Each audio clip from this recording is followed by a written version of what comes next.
Neste episódio do podcast Trivium, o Bernardo e eu vamos comentar algumas das possíveis soluções para os problemas levantados pela meritocracia que abordámos no episódio anterior sobre este livro A Tirania do Mérito, de Michael Sandel. Depois de explicar de forma brilhante os perigos de uma concepção meritocrática da sociedade, os erros da tecnocracia e do wokeismo, e como estes podem estar na origem do crescimento dos populismos, neste episódio vamos dissecar algumas das soluções apresentadas por Sandel que não vos vão deixar indiferentes. Esperemos que gostem.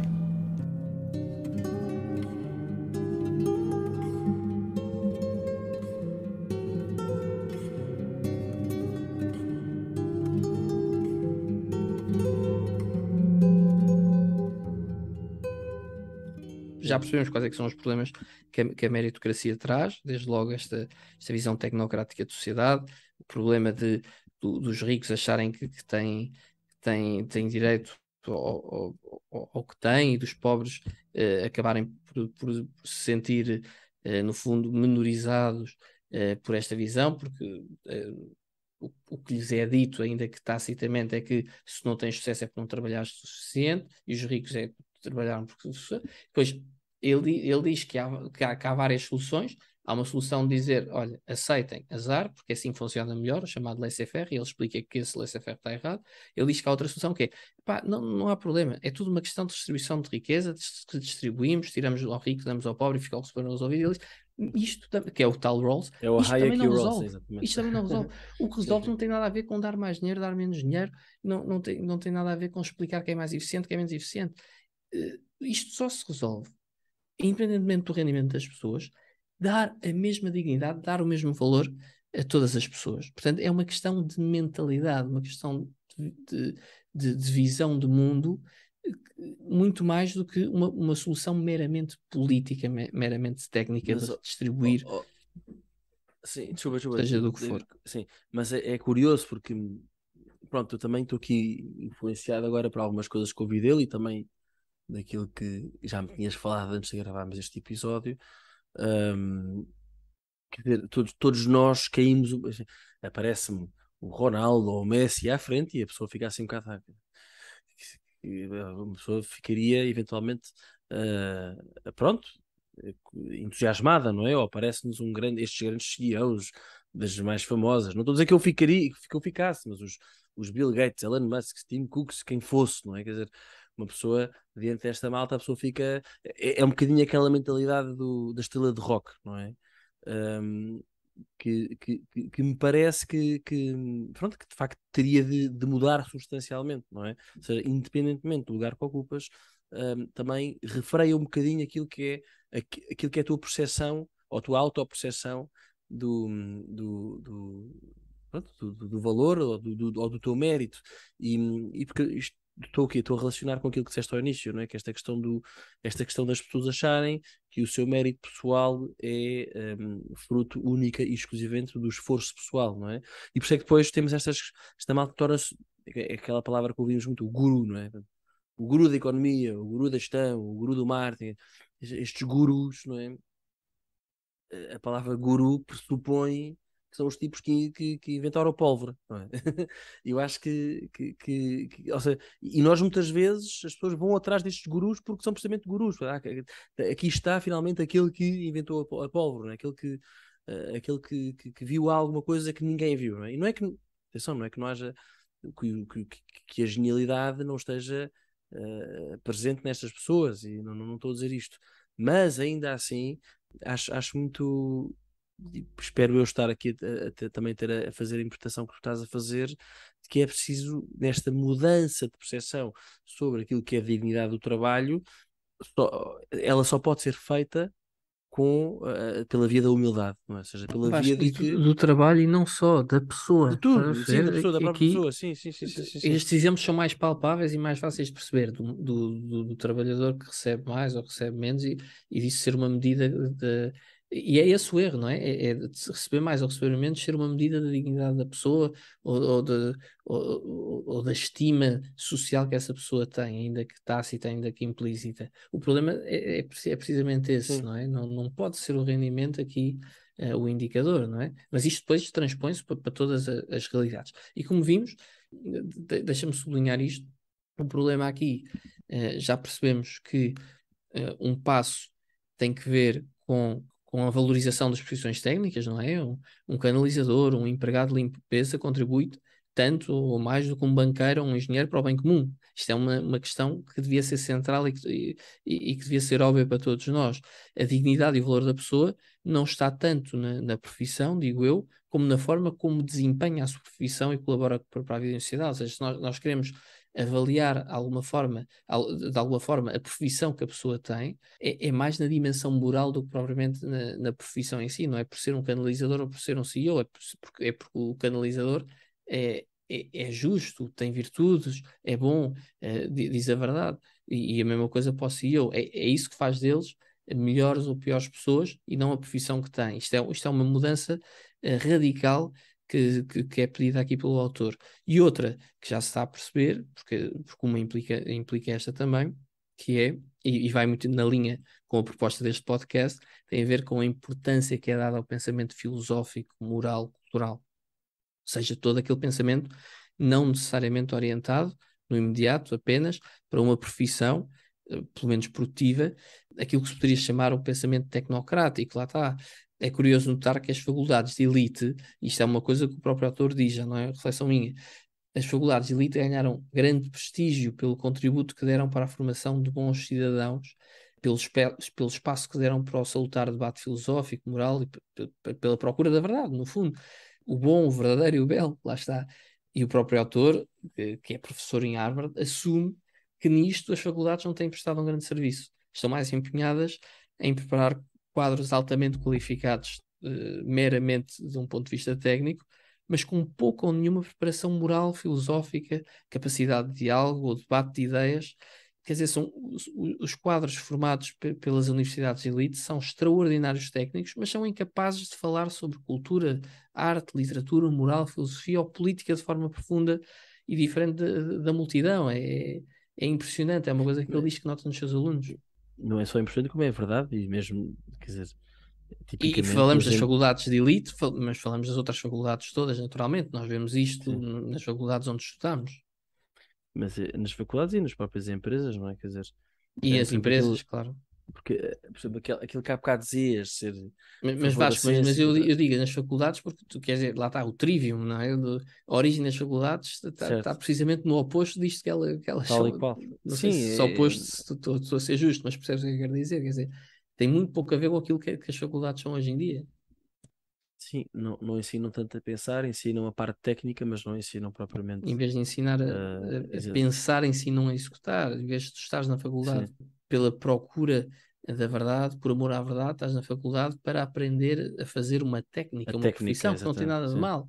Mas sem a outra dimensão é pobre, é pouco, não chega, não satisfaz.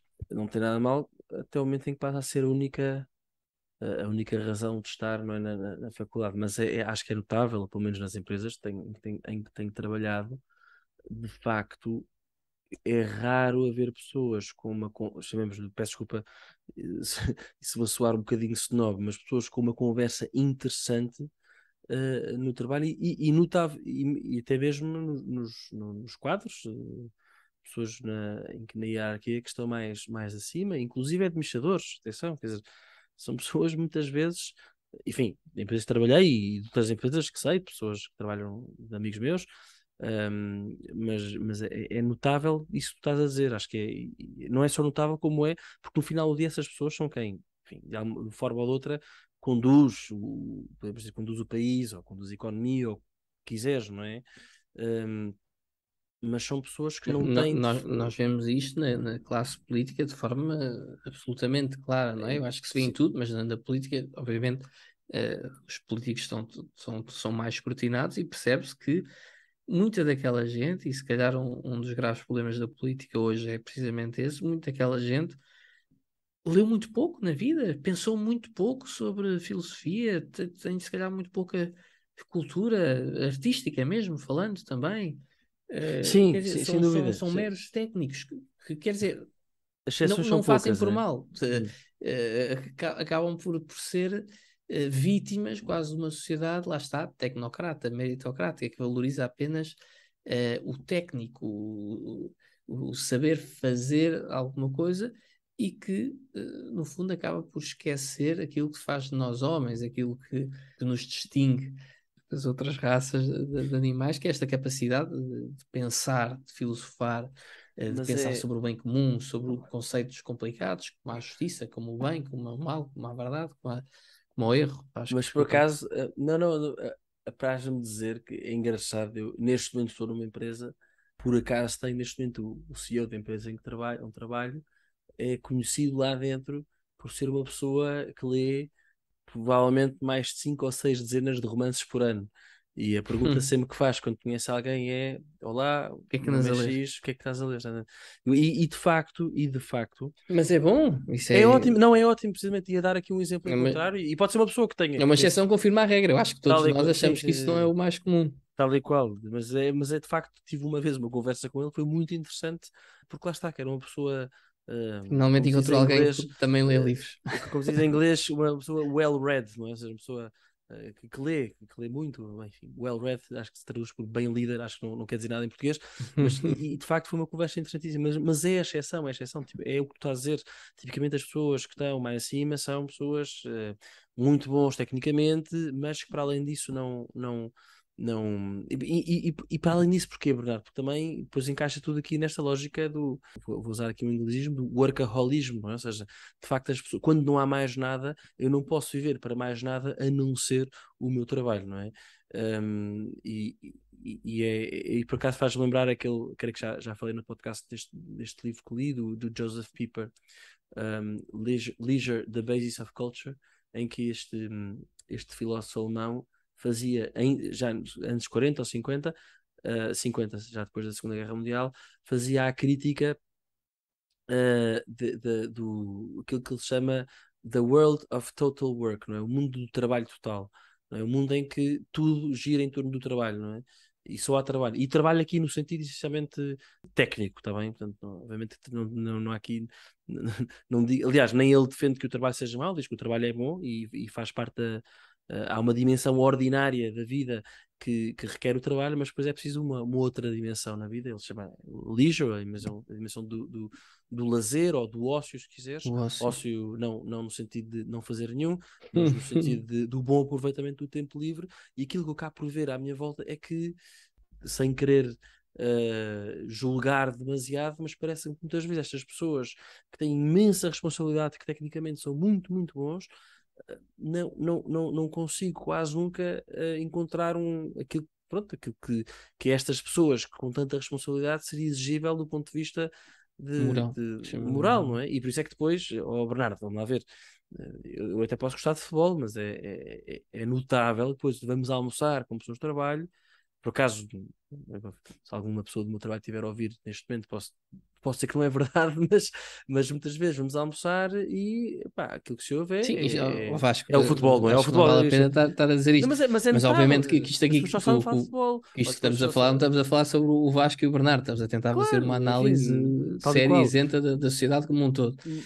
Mas Não há estamos muito aqui a pouca particularizar. conversa, há muito pouca conversa interessante, não é? Ou porque é por falar do último jogo do futebol da Futebol, de Liga, festa, ou então da festa da empresa, também. falar mal uns dos outros na empresa também é uma coisa típica. Quer dizer, não há, ou seja, não há aquele momento em que bem, É agora tão pouco, paramos. não é? É É muito pouco. pouco, é pouquíssimo, é pouquíssimo, é pouquíssimo, Há é tanto pouquíssimo. mais que podia-se falar, enfim. E depois, há bocado deste os exemplos dos Covids ou das alterações climáticas, independentemente daquilo que seja a nossa opinião, é notável que depois vê-se uma. Ou seja, nestas pessoas altamente técnicas no mundo empresarial, há uma quase unanimidade naquilo que são as opiniões em relação ao que lhes é vendido, que é aquilo que a ciência diz. Não é? É curioso. Uhum. Como as pessoas não param para pensar, não são críticas, a grande maioria, acredito eu, pois pronto, pelo estudo, independentemente dos casos em particular, ok? Mas é sempre tudo mal. Não é? Por exemplo, imaginem, quer dizer, por exemplo, surgiu o Trump. O Trump é mau, ponto final. E não se admite num grupo de pessoas educadas, ou seja, vou almoçar com os meus colegas, não se admite ser o contrário, não é? Pois há Uhum. uns que, pronto, que têm uma capacidade crítica um bocadinho maior, o Trump é mau. Depois veio o Biden é bom. E ficam-se por isto, percebes? Voltamos Não são ao capazes de dizer maniqueísmo. o Trump é uma pessoa talvez complicada, mas do tal, tal, tal, resto. tal, tal. Percebes o que eu estou a dizer? É Vocês não uma, são uma capazes. leviandade, é uma grande leviandade na análise, uma falta de profundidade muito Mas grande depois na fazem, análise, pá, que serve fazem isto. business cases, pá, e planos de negócio e Extraordinários. são consultores de elevadíssimo gabarito, percebes? Mas não. Pronto, mas é tão pouco, como dizia há pouco. Desculpa, agora se calhar Estávamos fiz aqui a aqui. fugir, mas continuando aqui com o argumento do autor, aqui uma estatística curiosa. Nos anos 70, Vasco, os CEOs ganhavam em média 30 vezes mais que os trabalhadores. Nos anos 70. Tens noção de quanto é que, E já era tanto. qual é que é hoje a diferença? Não vou dizer Já porque tu sabes, me já disseste. viste, já leste aqui. 300 vezes mais. 300 Epá, vezes mais. Não é? 10 vezes mais do que era há 40 anos. Sim, quer dizer, isto foi também um pouco do que Impressionante. trouxe a segunda, terceira, quarta derivada do pensamento meritocrático, Pois. da globalização, da eficiência, da produtividade, de pôr de parte os valores, de pôr de parte noções de bem comum. É o resultado disto. E, portanto, quer dizer, como estavas a dizer há bocadinho, esta questão do Trump, os eleitores de Trump e os fenómenos populistas em geral não podem ser instrumentalizados. São pessoas, não é? As pessoas não podem ser Tal e instrumentalizadas, qual. seja para serem olhados com a leveza que a comunicação social usa, não é? Chamando-nos de nazis, malucos, desprezíveis, como se todo o eleitorado de Trump, como se todo o eleitorado de Bolsonaro, como se todo o eleitorado de quem quer que seja, não vou dar o exemplo português, que é para também os nossos ouvintes não nos querem em cima, mas como se toda a gente que vota em partidos populistas, por assim dizer, fosse uma camada de nazis, malucos, desprezíveis, que obviamente que não é. Que obviamente não é. Mas por outro lado, também não devem ser utilizadas estes milhões e milhões de gente descontente que existe como oportunismo, como se fossem um género de exército para novos partidos e movimentos políticos mais interessado no voto dos descontentes do que propriamente em compreender o fenómeno ou arranjar soluções. Bernardo, posso só, desculpa lá, eu há bocado quando falaste, enfim, referiste mais à parte de todos os Estados Unidos sobre, pronto, aquilo que é aquele eleitorado que se sente descartado e marginalizado estes ditadores do mérito, não é? Portanto, os famosos blue collar workers, não é? Portanto, ou seja, esta malta, pronto, as pessoas de profissões ditas menos dignas e que acho que também estamos aqui a passar a ideia de que não devia ser o caso e que a determinada altura, pronto, se fartaram e votaram num candidato mais, porventura, mais exótico. Mas há um livro que eu infelizmente não li, mas tenho muito boas referências desse livro, de um autor que se chama J.D. Vance, portanto, J.D. Vance escreve-se V-A-N-C-E. O livro, ele é americano e o título original chama-se Hillbilly Elegy, em português chama-se Lamento de uma América em Ruínas, e eu ouvi falar sobre este livro precisamente neste contexto, ou seja, se quiseres, é aquilo que hoje em dia é quase pecado de ser nos Estados Unidos, não é? Portanto, é um homem branco com sucesso, mas que precisamente veio de origens extremamente humildes, não é? Portanto, foi um tipo, se calhar, no limite, talvez seja uma pessoa que defende um sistema meritocrático de uma forma agressiva ou com a qual, pelo menos, o Michael Sandel não concordaria, mas acima de tudo, aquilo que eu li, eu quero imenso ler o livro, mas aquilo que me disseram foi que é um livro que espelha bem o que é, ou seja, o que é que sentem na pele todas estas pessoas, todos estes esquecidos, se quiseres, do sistema meritocrático, e que pronto, e que a determinada altura quiseram quebrar com o status quo e fazer ouvir a sua voz, não é? Porque, ou seja, O o Trump é desespero eleito, que tal e aqui o qual, tal e próprio qual, Sandel exatamente. também está, não é? Mas, Sim. mas é que é isso mesmo que eu queria aqui agora sublinhar, não é? Se até ele diz, temos de parar de olhar para estas pessoas, há milhões e milhões de pessoas por todo o mundo, aqui em particular ele fala nos Estados Unidos, que se sentem desesperadas porque veem que o seu trabalho não é valorizado, não é dignificado. São trabalhos que muitos deles estão a deixar de existir. Os trabalhadores industriais, por exemplo, os operários, etc., com a industrialização, com a globalização, com tudo o que bom isso teve, mas também olhar aqui para as consequências negativas que teve. Há milhões e milhões, e este número parece estar a crescer, de pessoas que se sentem descontentes e que não é justo que sejam chamadas simplesmente de gente maluca, fanática, racista, não sei o que é o que chamam a todos os eleitores dos populistas, não é? E diz que, é engraçado, tudo isto tem vindo a ser gravado por anos e anos de ridicularização destes tais, como se chama nos Estados Unidos, blue collar, white working class, na cultura. E o exemplo maior disto é o Homer Simpson. A verdade é que os Homer Simpson fartaram-se de serem enxovalhados, mas os médias continuam sem perceber isto e ainda pioram a situação falando de loucuras alucinadas como white privilege, quando os whites são precisamente os que estão mais a sofrer com a situação em que o mundo está neste momento. Quer dizer, estão noutro planeta. Uma classe inteira de gente deixada para trás pela cultura, pelas modas, pela globalização, pela automação. Quer dizer, gente que se sente estrangeiro na sua própria terra, sem hipótese de progressão e chamados de radicais e racistas pelas elites liberais e pelos Sim, médias. mas acho que é um tema que é, pronto, tu disseste os white, mas quer dizer, muitas vezes também há as generalizações que são feitas, mas uns são white, outros são black, outros são yellow, percebes? Ou seja, no final do dia depois também há aqui um problema que me parece gravíssimo pronto, é a questão das políticas de identidade, não é? Em que afunilam e aprisionam um determinado grupo pré-concebido numa determinada categoria, percebes? Portanto, Sim, às mas aqui tantas, não quer estamos a dizer, falar de grupo, aqui estamos a falar ao contrário, estamos a falar de dado concreto, vamos olhar para quem é que são os eleitores de Trump. Vamos, quer dizer, isto que eu estou a dizer é o Sandel que diz. ok, Vamos ok. analisar quem é que são os eleitores de Trump. São eleitores brancos, de profissões que têm vindo a ser desvalorizadas, nomeadamente operárias, de uma determinada zona industrializada, em que se caracteriza mais por trabalhos fabris, operários, etc., dos Estados Unidos. Foi esta gente que elegeu Trump, são esta gente que tem vindo a ser marginalizada. É esta gente que não são uma camada de racista, de gente perigosa, louca, são gente que está desesperada, que não sabe qual é que é o seu papel na sociedade. E é este fenómeno que diz Sandel que nós temos de compreender. Não podemos simplificar e muito menos fazer aquilo que a cultura faz e que os médias fazem, que é insultar e enxovalhar.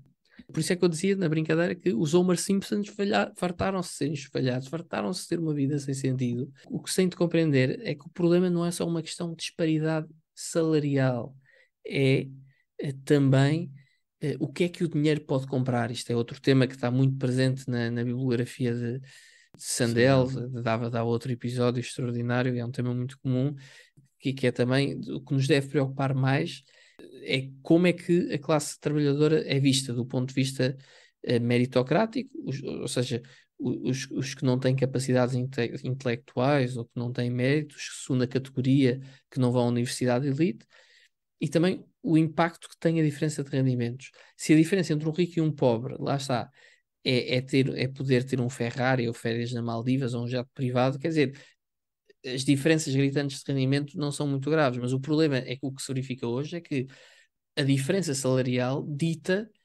muita coisa na vida, nomeadamente questões como o acesso a cuidados de saúde de qualidade, a educação de qualidade, a condições decentes de habitabilidade. Quer dizer, e aí as disparidades salariais já começam a ser mais graves, não é? Isto aqui é o que ele explica de forma muito resumida, naturalmente, noutro livro que ele tem, que se chama What Money Can Buy. E uma das soluções que tem vindo a ser apresentadas é a retórica do trabalho digno. Ele explica isso, mas que lá está. Ele explica que não está a funcionar e explica porquê. Foco na redistribuição de riqueza e a estratégia política cujo único foco é o aumento do PIB não tem em conta o ser humano na sua plenitude. Mais grave ainda, quando as medidas são direcionadas para o estímulo do consumo. Obviamente, é verdade que somos consumidores, mas somos também produtores. Estes trabalhadores que se sentem humilhados não querem uma esmola do governo, não é? Lá está, o livro acaba também por sublinhar muitas vezes esta ideia, não é? A questão não é a redistribuição de riqueza. As pessoas querem um trabalho que sintam que contribui para o bem comum. Querem sentir-se úteis, querem sentir-se valorizadas. Não querem que tenham pena deles. Não é aquela solução do Rawls. Tu és coitadinho, pronto, não tens certas capacidades, mas eu desconto impostos. Quer dizer, não é isto que as pessoas querem. As pessoas querem sentir-se úteis, querem sentir que a vida tem sentido, tem significado. Quer dizer, é esta a crítica feroz a uma visão meramente assistencialista da governação. Enfim, eu acho que vale muito a pena ler a análise do autor sobre esta matéria, depois nas páginas 206, 207 estão muito bem, não vou agora ler, mas lá está, esta análise é uma análise que depois devemos extrapolar para outras temáticas Por exemplo, como a questão do rendimento mínimo universal, de que agora tanto se fala, a digitalização do trabalho, etc. O ponto central, e aqui quanto a mim, é recordar que o papel do Estado é promover o bem comum e não necessariamente o crescimento do PIB. Pode parecer uma coisa meio radical se dizer, mas quer dizer, pôr o homem no centro da ação governativa e não a economia. Não é uma questão de esquerda ou de direita, não é uma questão de ser a favor de mais Estado ou menos Estado, não é uma questão de ser por impostos ou contra impostos, é uma questão de fim da ação política. O que é que nós devemos esperar dos decisores políticos, ou o que é que nós, como decisores políticos, devemos procurar? É fazer crescer a economia? É garantir a eficiência? Tudo isto são coisas boas, mas são meios. O papel dos decisores políticos é o papel de promover o bem comum. E em algumas situações, promover o bem comum pode implicar um déficit orçamental.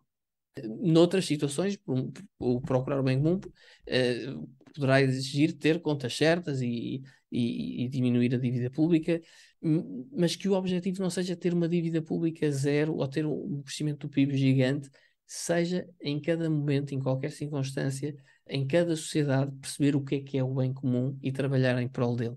Está a fazer algum sentido ou não, Vasco? Tá. Sim, Pronto. exatamente. Mas é muito atenção, ou seja, de mover o mundo inteiro dessa lógica consumista, não é? E pronto, não é fácil, não é? Ou seja, Não é fácil. não é Eu acho, fácil. eu diria Como é que eu mais, ia é dizer? impossível, não é? Por todos os critérios que nós temos ao nosso dispor, quer dizer, a conclusão é que é impossível, mas a verdade é que também era impossível passar de uma sociedade como a sociedade medieval para a sociedade onde nós estamos hoje e de facto mudou-se. Temos de fazer todos a nossa parte e depois o resto vem da graça ou vem da sorte, se tu quiseres, não é? Quer dizer, não temos aqui nenhum truque de mágica, estamos aqui a analisar aquilo que são os problemas e o que é que poderão ser possíveis soluções. Obviamente que não estou a dizer que a solução de mudar mentalidades é uma solução fácil. Obviamente que as mentalidades, que as culturas se mudam ao longo de centenas de anos. Não é de horas, nem de minutos, nem sequer de meses. São centenas de anos e quer dizer, temos de trabalhar, tu e eu, como pais de família, como bons trabalhadores, como o que for. As pessoas percebem que alguma coisa não está bem, não é? Esta polarização gigante que se viu-se agora no Brasil, nos Estados Unidos, na Itália, por toda a Europa, as pessoas percebem que alguma coisa não está bem aqui. E eu acho que isto mais cedo ou mais tarde há de implodir. Se não explodir, há de implodir. Guerra na Ucrânia, quer dizer, As pessoas alguma coisa não está percebem, bem. as pessoas percebem, Podem não calma, saber. pá. As pessoas percebem, calma. Há pessoas que vivem anestesiadas precisamente pelo Não, consumismo. Vasco, é verdade, mas mesmo essas pessoas pararem para pensar, quer dizer, todos nós temos esta Pronto, capacidade inata. tens de voltar a repetir o que acabaste de dizer. Se essas pessoas pararem para pensar, pronto, isso é uma coisa que dá trabalho, não é? Bernardo, percebes o que eu estou a dizer, não é? Isso, Não, não, não, não. há um livro muito engraçado que se chama Fahrenheit 451 do Ray Bradbury, aliás, um dia vou trazer aqui ao podcast, mas que é muito interessante. É uma distopia em que, no fundo, o mundo está em guerra e as pessoas não dão por ela. As pessoas sabem que há uma guerra, têm uma ideia vaga de que existe uma guerra, mas são continuamente alimentadas com programas de televisão, com, com possibilidades de consumo, o que seja, que as mantêm fora da realidade, percebes? Isso Não, não acho claro é. que sim. Mas é exatamente o que acontece no Brave New World e é exatamente o que acontece no 1984, mas o que acontece em todas elas? Acontece Sim, mas que só que neste aqui depois cai uma bomba, percebes?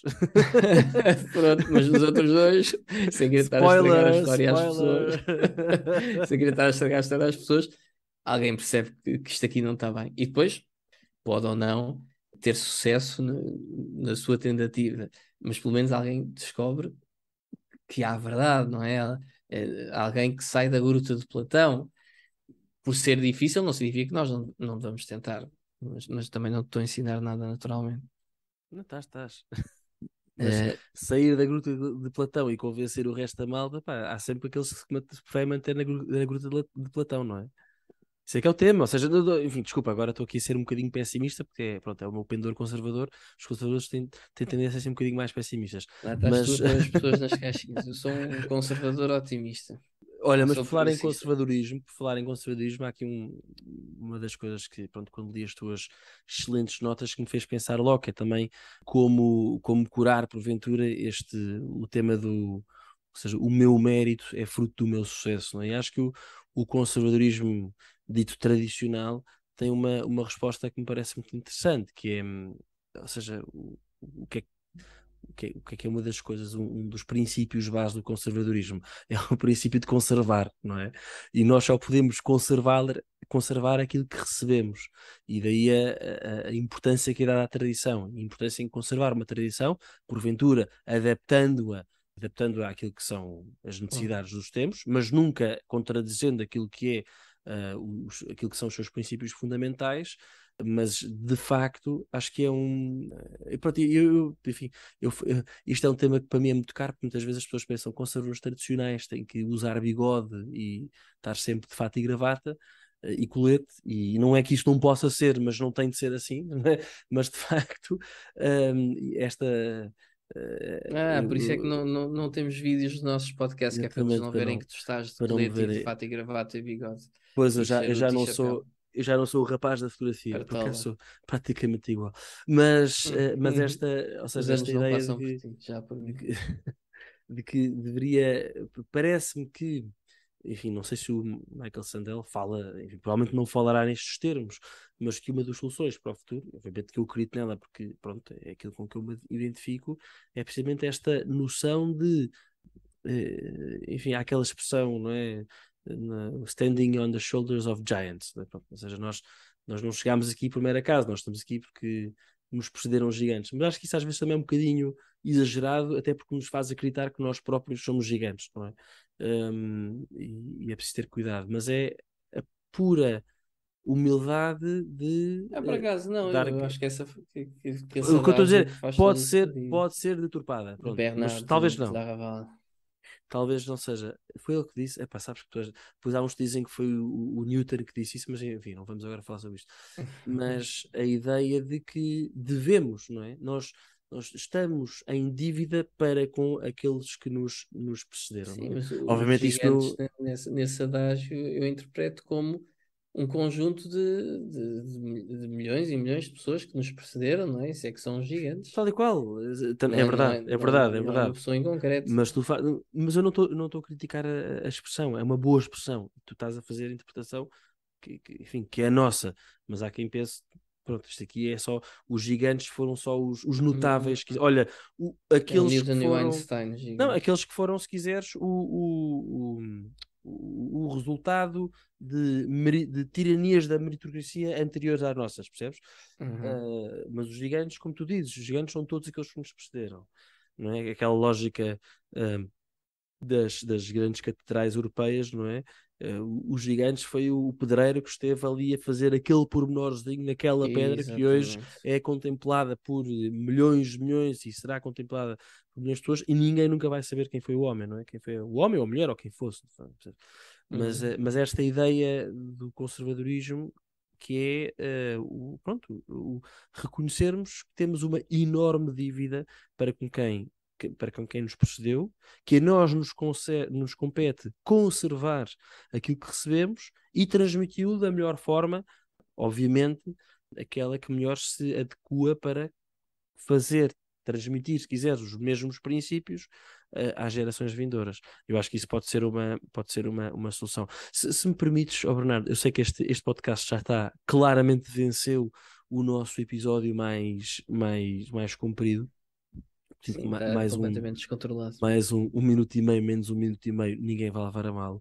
Mas É eu, verdade. eu quando li estas tuas notas, e depois hei de ler o livro, se Deus quiser, mas tu sabes que eu gosto muito de música e não pude deixar de fazer uma analogia com a música, nesta questão do mérito, e por isso é que há bocado eu também falava na questão das estrelas do rock, não é? Às vezes parece que estes grandes Uhum. CEOs são estrelas do rock, e de facto na música observa-se isso, mas nos dois sentidos.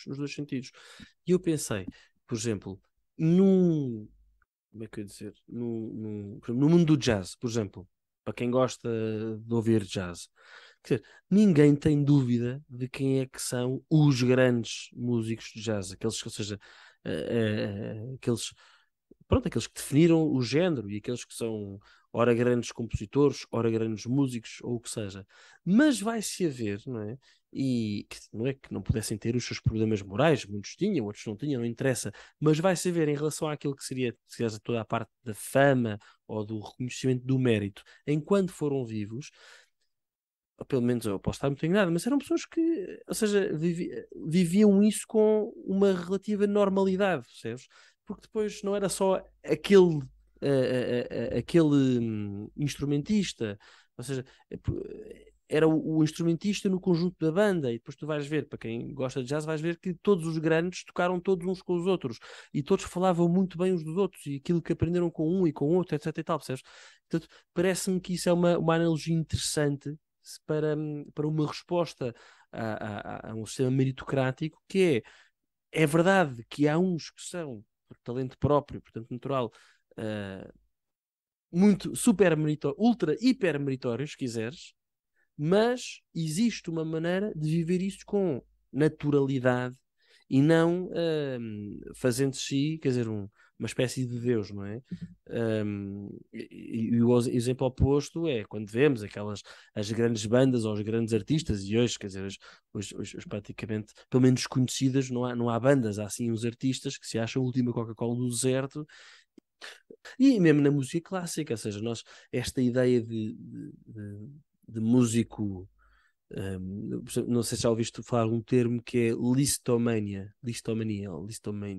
Já ouviste falar em Beatlemania, não é? Que era aquela Sim. a loucura pelos Beatles. Ou seja, há um termo que antecede esse que é listomania, que era a mania do list, exatamente. A mania, não é? A mania do list era, ou seja, este fascínio, mas era um fascínio que, enfim, que quase levava à loucura às pessoas, aquilo que eram as interpretações do Liszt, não é? O Liszt era um grande pianista, mas antes dele, quer dizer, vamos ver, quer dizer, o Beethoven ou o Mozart não morreram propriamente em condições, um Schubert, enfim, todos esses grandes não viveram ou não morreram propriamente em condições de extrema riqueza. Alguns, exatamente, morreram em condições opostas, não é? Havia uma noção que a nós até nos parece estranha, como é que o Beethoven não morreu num palácio, quer dizer, um equivalente aos grandes imperadores da Europa. Como é que é possível? Quer dizer, o Beethoven. Quer dizer, mas não foi assim, porque havia, ou seja, reconhecia-se o mérito, o talento, o gênio, mas havia uma determinada relativização. Eu agora, obviamente, admito que esteja aqui a simplificar e vão ouvir os podcasts sobre o Beethoven, o podcast do que gravámos com António Capella, mas sabes o que eu estou a dizer? Havia aqui uma relativização daquilo que era o mérito e o gênio da pessoa, não é? Em relação à pessoa em si. Ou seja, não a colocavam num pedestal exagerado. Mas depois, pronto, não sei se pode dizer que começa com o Liszt, mas depois de facto assistimos com o andar dos tempos, e obviamente depois chegamos àquilo que é as grandes estrelas do rock, e hoje em dia estas estrelas de algo que algumas pessoas chamam de música. Quer dizer, e vemos que é completamente desmesurado. Quer dizer, alguém me explique, quer dizer, como é o meu problema é que eu não conheço o nome de ninguém, percebe? Mas eu queria dizer o nome de um artista e compará-lo com um Beethoven, quer dizer, e pô-los de lado O a Justin lado. Bieber, Epá, o Bieber, pá, o coitado do Bieber, não é? Quer dizer, pô-los de lado a lado e calhar alguém é me bom, explica não porque é sei. que quer dizer, espirra e sai dinheiro e o outro não é? E depois, qual é que é o impacto de um e de outro naquilo que é, no campo deles, a música, qual é que é o impacto de um e do outro, e o gênio musical de um e do outro, e o talento. Vais comparar e depois percebes como é que depois há esta discrepância tão grande naquilo que é o mérito, se quiseres, que lhe é atribuído, em termos, obviamente, monetários, se quiseres. E parece-me que este é um exemplo que exemplifica, peço desculpa, peço desculpa o pleonasmo, mas creio que isto exemplifica bem como é que evoluiu esta tirania do mérito. Portanto, esta ideia que o Sandel explica, obviamente imagino que ele não entra no campo da música, mas explica como é que depois temos uma discrepância tão grande em relação àquilo que é o real valor, a real contribuição de determinada pessoa versus o valor que lhe concedemos, não é? Não sei se agora espero ter dito bem. Mas pronto, era só Não, por não. falar de É isso, música, isso é Bernardo. precisamente isso que ele faz. Olha, Vasco, e vamos aqui terminar o episódio só com uma curiosidade que mostra a seriedade do autor, não é? Ele não sendo católico, e até fazendo uma crítica até um pouco injusta do catolicismo na dada altura, quando explica a importância do trabalho, a uma dada altura ele explica esta importância que o trabalho tem para a pessoa, é que o trabalho não é simplesmente algo que as pessoas fazem para receber dinheiro, é algo que lhes dá também sentido, também lhes dá significado à sua vida. Ele cita, além de Aristóteles, cita também a Laborens Exercens, uma grande encíclica do Papa João Paulo II e também um documento dos bispos dos Estados Unidos da América, pronto, para perceber também aqui a seriedade do autor.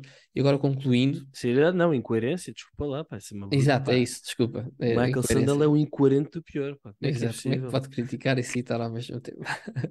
Elaborem-se exercens, já agora, para... Ai, eu estou aqui um bocadinho, hoje não estou a falar muito bem. Elaborem-se exercens, que é uma encíclica de João Paulo II, salvo erro dos anos 80, também já. Será que ele está aqui a citar um Papa medieval? Não, é uma encíclica de há 40 anos. Pá. Exatamente. Bem, concluindo, quer dizer, eu acho que todos nos sentimos inspirados pela história de Cristiano Ronaldo ou de outros exemplos de superação de pessoas que tenham vindo de circunstâncias muito desfavorecidas, mas que pelo seu esforço, trabalho, dedicação, foram capazes de alcançar grande sucesso.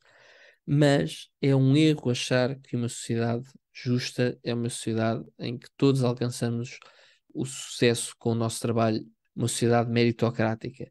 Temos de pensar que por cada Ronaldo há se calhar 1000 ou 1 milhão ou mais de jovens que trabalharam tanto ou mais que ele, mas que infelizmente não foram capazes de alcançar o mesmo sucesso. Ou até que se o Cristiano Ronaldo, lá está, tivesse nascido noutro século, com exatamente o mesmo talento, podia ser um cidadão anónimo ou remediado, como já demos o exemplo do jogador de basquete. O ponto aqui é o que é que nós, como comunidade, temos a dizer a esses que são a norma. Não há exceção que confirma a regra dos Cristiano Ronaldo, que de facto, pelo seu trabalho, conseguem chegar longe, mas a todos aqueles, o que é que nós como sociedade temos a dizer a todos aqueles que trabalharam tanto como o Cristiano Ronaldo, mas que não conseguiram o seu sucesso? É esta a pergunta que aparece no livro, que não conseguiram porque não se esforçaram o suficiente, é isso que lhes temos para dizer, que é o que eles chamam o problema da meritocracia, ou pior, que não conseguiram mais porque são incapazes, e lá está, se o igualitarismo forçado não é uma solução, também é verdade que a igualdade de oportunidades deve ser apenas um ponto de partida e não a definição de uma sociedade justa. Uma sociedade que o autor define como uma sociedade de igualdade de condição, onde todos tenham acesso a condições mínimas de vida, mas sobretudo em que todos se sintam úteis e valorizados, independentemente do tipo de profissão que tenham, ou dos talentos ou graças ou sorte que tenham recebido ou que tenham tido ao longo da vida. Uma sociedade em que os que têm sucesso e riqueza não o atribuem a si mesmo e ao seu trabalho, mas às graças que foram recebendo ao longo da vida e do ponto de partida de onde tiveram a sorte de nascer. Uma sociedade em que os mais pobres ou os desfavorecidos não são olhados com desdém pelas elites culturais ou com esmolas, nem lhes é dito implicitamente que numa sociedade meritocrática não foram mais longe porque não trabalharam o suficiente. Uma sociedade que tem a pessoa humana e a sua dignidade, como vimos, no centro e não o crescimento económico, a produtividade e a eficiência. Uma sociedade em que um jovem de 25 ou 26 anos seja capaz de constituir uma família, ter a sua casa e a sua independência. Enfim, é um bocado esta a proposta, é um bocado a reflexão sobre a sociedade que o Sandel faz, Vasco. Estás feito um político, pá. Isto foi, pá, um belíssimo programa, pá. Olha, Tens que não utilizar fui este. eu, foi o Sandel. Foi o Sandel. Não, pá, belíssimo, belíssimo, belíssimo. Por acaso, pá, desculpa. Vamos terminar, Bernardo, mas lembrar uma coisa que é importante, que é porque gostava imenso, imenso mesmo de assistir a uma conversa entre o Michael Sandel e o Jordan Peterson. Imenso, porque o Jordan Peterson vinca Eu muito, como tu também, sabes, eu também. esta parte da responsabilidade pessoal e o Jordan Peterson tem um ponto. E é um ponto que Mas eu acho que eles eh, concordam um com o não estou a outro. dizer, não estou a dizer Porque o que não Jordan concordo. Peterson, se tu reparares, qual é que é a proposta dele? A proposta é a responsabilização, sim, mas é mais o quê? O que é que ele diz?